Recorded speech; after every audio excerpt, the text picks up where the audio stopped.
ನಮಸ್ಕಾರ ಕನ್ನಡ ಒನ್ಗೆ ಸ್ವಾಗತ. ನಾನು ನಿಮ್ಮ ಭಾಗ್ಯನಾರಾಯಣ ಬೊಗವರಪು. ಮಂಗಳೂರಿನಲ್ಲಿ ಹತ್ಯೆಯಾಗಿರುವಂತಹ ಅಬ್ದುಲ್ ರಹೀಮ್ ಆತನ ಚಾರಿತ್ರ್ಯವನ್ನು ಹೇಗಾದರೂ ಮಾಡಿ ವಧೆ ಮಾಡಬೇಕು, ಆತನನ್ನು ವಿಲನ್ ಥರ ತೋರಿಸ್ಬೇಕು, ಆತ ಒಬ್ಬ ರೌಡಿ ಹಿನ್ನೆಲೆಯವನು, ಅಪರಾಧ ಹಿನ್ನೆಲೆಯವನು ಅಂತ ತೋರಿಸ್ಬೇಕು ಅಂತ ಸಂಘ ಪರಿವಾರ ಆತನ ಹೆಣ ಬಿದ್ದ ತಕ್ಷಣದಿಂದಲೇ ಪ್ರಯತ್ನ ಮಾಡ್ತಿದೆ. ಅಕ್ರಮ ಸಂಬಂಧದ ಕತೆ ಕಟ್ಟಿದ್ರು, ಏನೋ ಒಳಗೊಳಗೆ ಜಗಳ ಅಂದರು, ಹಣಕಾಸಿನ ಜಗಳ ಅಂದರು, ಅದೆಲ್ಲವೂ ಬಾಯಿ ಮಾತಿನಲ್ಲಾದರೆ ಇವತ್ತು ಒಂದು ವಿಡಿಯೋವನ್ನು ಬಿಟ್ಟರು. ಒಂದು ವಿಡಿಯೋದಲ್ಲಿ ದನದ ವಿಚಾರಕ್ಕಾಗಿ, ಪಶುವಿನ ವಿಚಾರಕ್ಕಾಗಿ ಇಬ್ಬರ ನಡುವೆ ಗಲಾಟೆ ನಡೀತಿದೆ, ಹೊಡೆದಾಟ ನಡೀತಿದೆ. ಒಂದು ಗುಂಪೇ ಸೇರಿಕೊಂಡು ಹೊಡೆದಾಟದಲ್ಲಿ ಭಾಗಿಯಾಗಿದೆ. ಅದು ಅಬ್ದುಲ್ ರಹೀಮ್ ನೇತೃತ್ವದಲ್ಲಿ ಹಿಂದೂಗಳ ಮೇಲೆ ಆಗ್ತಿರುವ ದಾಳಿ ಅಂತ ಸಂಘ ಪರಿವಾರದವರು ಅದನ್ನು ಹರಿಬಿಟ್ರು, ಎಲ್ಲ ಕಡೆ ವೈರಲ್ ಮಾಡಿದ್ರು. ಅದು ವೈರಲ್ ಆದ ತಕ್ಷಣವೇ ಅದರದ್ದು ಹಿನ್ನೆಲೆ ಏನು ಮುನ್ನೆಲೆ ಏನು ಅಂತ ತಿಳಿಯುವಂತಹ ಪ್ರಯತ್ನವನ್ನು ಮಾಡೋಕ್ಕೆ ಹೊರಟಾಗ ಅದರ ಸತ್ಯಾಂಶನೇ ಬೇರೆ. ಆ ವಿಡಿಯೋದಲ್ಲಿ ಅಬ್ದುಲ್ ರಹೀಮ್ ಇಲ್ಲವೇ ಇಲ್ಲ. ಆತನಿಗೂ ಆ ಗಲಾಟೆಗೂ ಸಂಬಂಧವೇ ಇಲ್ಲ. ಆ ಗಲಾಟೆ ನಡೆದ ದಿನ ಆತ ಊರಲ್ಲೇ ಇರಲಿಲ್ಲ ಅಂತ ಗೊತ್ತಾಗತ್ತೆ. ಸೊ ಏನದು ಗಲಾಟೆ, ಯಾವುದರ ವಿಡಿಯೋ ಅದು ಅಂದರೆ, ಒಂದು ದನದ ವ್ಯಾಪಾರದ ವಿಚಾರವಾಗಿ ಮುಸ್ಲಿಂ ಹಿಂದೂಗಳ ನಡುವೆ ವ್ಯಾಪಾರ ನಡೆದಿರುತ್ತೆ. ಅದು ಯಾರಂದರೆ ಸುಲೈಮಾನ್ ಮತ್ತು ಉಮೇಶ್ ಅನ್ನುವರ ನಡುವೆ ನಡೆದಿರುತ್ತೆ. ಸುಲೈಮಾನ್ ಖರೀದಿ ಮಾಡಿರ್ತಾನೆ, ಉಮೇಶ್ ಮಾರಾಟ ಮಾಡಿರ್ತಾನೆ.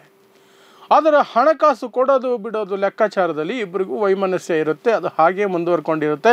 ಒಂದು ಮದುವೆಯಲ್ಲಿ ಅವರಿಬ್ಬರು ಮುಖಾಮುಖಿ ಆಗ್ತಾರೆ. ಅಲ್ಲಿ ಮತ್ತೆ ಹಳೆಯ ಲೆಕ್ಕಾಚಾರ ಕೆದ್ದುಕೊಂಡು ಜಗಳ ಶುರುವಾಗುತ್ತೆ. ಉಮೇಶ್ ಅನ್ನುವಂಥವನು ನೀನು ನನಗೆ ದುಡ್ಡು ಕೊಡಬೇಕು ಅಂತ ಸುಲೈಮಾನ್ಗೆ ಜಗಳಕ್ಕೆ ಶುರು ಹಚ್ಕೊಳ್ತಾನೆ. ಆ ಜಗಳ ದೊಡ್ಡ ಮಟ್ಟದಲ್ಲಿ ಮುಂದಕ್ಕೆ ಹೋಗುತ್ತೆ. ಉಮೇಶ್ ಸುಲೈಮಾನ್ ಮೇಲೆ ಹಲ್ಲೆ ಮಾಡ್ತಾನೆ ಅಥವಾ ತಳ್ಳುತ್ತಾನೆ, ಕೆಳಗಡೆ ಬೀಳ್ತಾನೆ. ಆ ಥರದ್ದು ಸಣ್ಣ ಪುಟ್ಟ ಜಗಳ ಆಡ್ತಿರ್ಬೇಕಾದ್ರೆ ಆ ಜಗಳವನ್ನು ಕಂಡಂತಹ ಒಂದಷ್ಟು ಜನ ಸುಲೈಮಾನ್ ಮಕ್ಕಳಿಗೆ ಆ ವಿಚಾರವನ್ನು ತಿಳಿಸ್ತಾರೆ. ನಿಮ್ಮ ತಂದೆಗೆ ಈ ರೀತಿ ಗಲಾಟೆ ಮಾಡ್ತಿದ್ದಾರೆ, ಹೊಡಿತಿದ್ದಾರೆ, ಬನ್ನಿ ಅಂತ. ಅವರು ಸಹ ಬರ್ತಾರೆ. ಆ ಸಂದರ್ಭದಲ್ಲಿ ಉಮೇಶು ಮತ್ತು ಸುಲೈಮಾನ್ ಮಕ್ಕಳು ಎಲ್ಲರಿಗೂ ಗಲಾಟೆ ದೊಡ್ಡದಾಗಿ ಜೋರಾಗಿ ನಡೆಯುತ್ತೆ. ತಳ್ಳಾಟ, ನೂಕಾಟ, ಒಬ್ರಿಗೊಬ್ಬರು ಹೊಡೆದಾಡಿರುವಂತಹ ವಿಡಿಯೋ. ಅದು ಸತ್ಯಾಂಶ.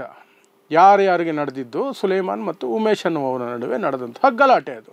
ಆದರೆ ಈಗ ಹೇಗಾದರೂ ಮಾಡಿ ಅಬ್ದುಲ್ ರಹೀಮನನ್ನು ಕ್ರೈಮ್ ಇದಕ್ಕೆ ಎಳ್ಕೊಂಡು ಬರಬೇಕು, ಅವನನ್ನು ಎಲ್ಲರೂ ಸಹ ಸಚ್ಚಾರಿತ್ರ್ಯದ ವ್ಯಕ್ತಿ, ಅಪರಾಧ ಹಿನ್ನೆಲೆಯಲ್ಲಿ ಇಲ್ಲದ ವ್ಯಕ್ತಿ, ಯಾವುದಕ್ಕೂ ತೊಡಗಿಸ್ಕೊಂಡಿರಲಿಲ್ಲ, ಯಾವ ಸಂಘಟನೆಯಲ್ಲೂ ಇರಲಿಲ್ಲ ಅಂತೆಲ್ಲ ಅವನನ್ನು ಡಿಫೆಂಡ್ ಮಾಡ್ಕೊಳ್ತಿದ್ದಾರೆ ಅಥವಾ ಪ್ರಚಾರ ಆಗ್ತಿದೆ.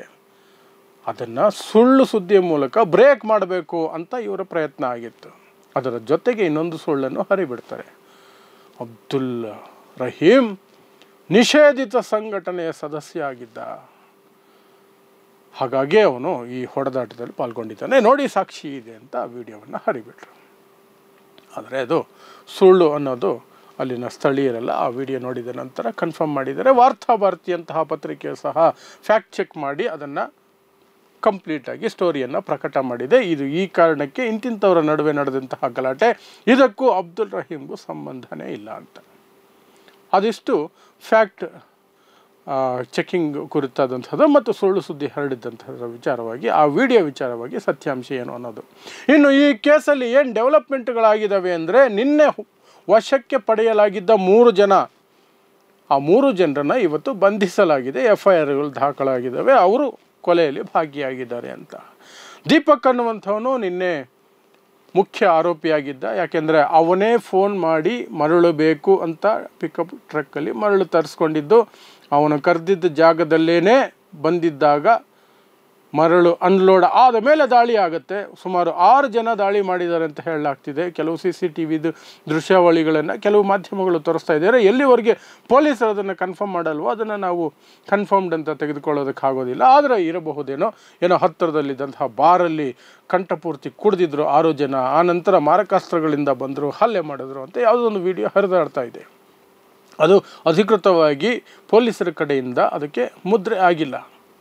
ಇದ್ದರೂ ಇರಬಹುದು, ಇಲ್ಲದೇನೂ ಇರಬಹುದು. ಯಾಕಂದರೆ ಫೇಕ್ ನ್ಯೂಸುಗಳನ್ನು ನಾವು ಯಾವುದಕ್ಕೂ ನಂಬೋಕ್ಕಾಗೋದಿಲ್ಲ ಈಗಿರುವಂತಹ ತಂತ್ರಜ್ಞಾನದಲ್ಲಿ ಅಥವಾ ಎಲ್ಲೋ ನಡೆದ ಘಟನೆಯನ್ನು ಆ ಘಟನೆ ಅಂತ ತೋರಿಸ್ಬೋದು, ಸಾಧ್ಯತೆಗಳು ಸಾಕಷ್ಟು ಇರ್ತವೆ.